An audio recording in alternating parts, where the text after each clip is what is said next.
All right, you heard it there. The final pick in the draft, the Siberian Bull, Steve Teamy, defending champ, 4-time champion here in Flop.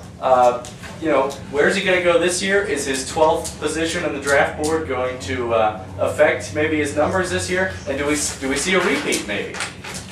There's always a chance of repeat when Steve's out there. And it really doesn't matter where he goes in the draft. His drafts always seem less than what you'd think they'd be given his position at the end of the year. It's during the year where Steve makes his killing. But that being said, I could see him going anywhere from a Longoria to a Teixeira, Lincecum if he's still there. I mean, he's got back-to-back picks. He can go a lot of different ways with this. He can satisfy a lot of needs in the 12th position. Caleb, what are your thoughts? I don't know this year. This year could be a bad year for Steve, considering even though he gets up at 4 in the morning to milk the cows and roast the chickens. But I do think that Steve Teamy is the best manager in this league. Obviously, the stats show it.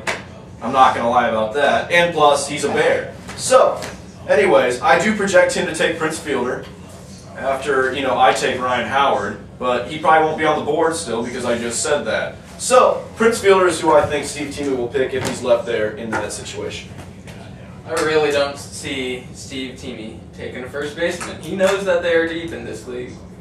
And I see him going with Matt Kemp because he is still going to be left. No, he won't. No, he won't. That's a bold statement. A bold pick to still have Matt Kemp available all the way down at the 12th Probably the only spot. 30-30 candidate other than Hanley right now out there. He's not going to be on the board. I guarantee it. And if he is, I'll take him before Steve.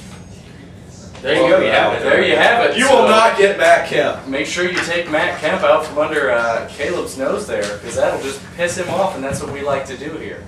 And that we have our final draft order. Let's take a look at that. Obviously, the league is not won in the first round or even on draft day altogether.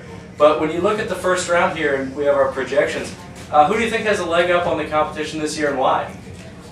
I gotta say, other than Steve, who always has a leg up on the competition, it seems like, I gotta go with Matt Fife. He's building himself a hell of a resume to start off his fantasy career, and the guy knows numbers. I think he's a math teacher. Correct me if I'm wrong there, or he wants to be. You're wrong. No, I have no idea. But the guy understands the ins and outs of fantasy baseball. He does his research. He knows the closer situations. He obviously has a good draft strategy going in.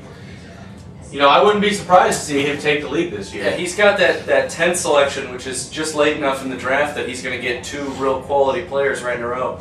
But it's high enough up there that he's going to get a couple of top tier players with his draft. Any opinions from the rest of the crowd? Like I said earlier, bottom 7 picks, they're going to be at the top this year.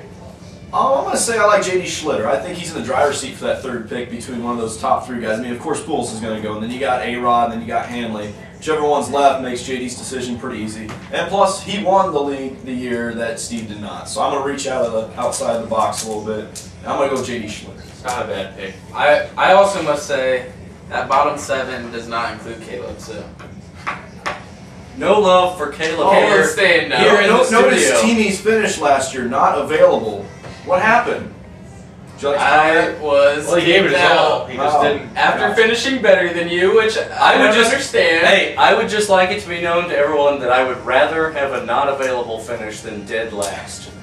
With that being said, though, let's close up our show here. So that about does it here from Bloomington. I hope you enjoyed the show. And until next time, Alex Ainsworth, Caleb Boyd, Derek Teamy, I'm Luke Ainsworth, Flop Sports.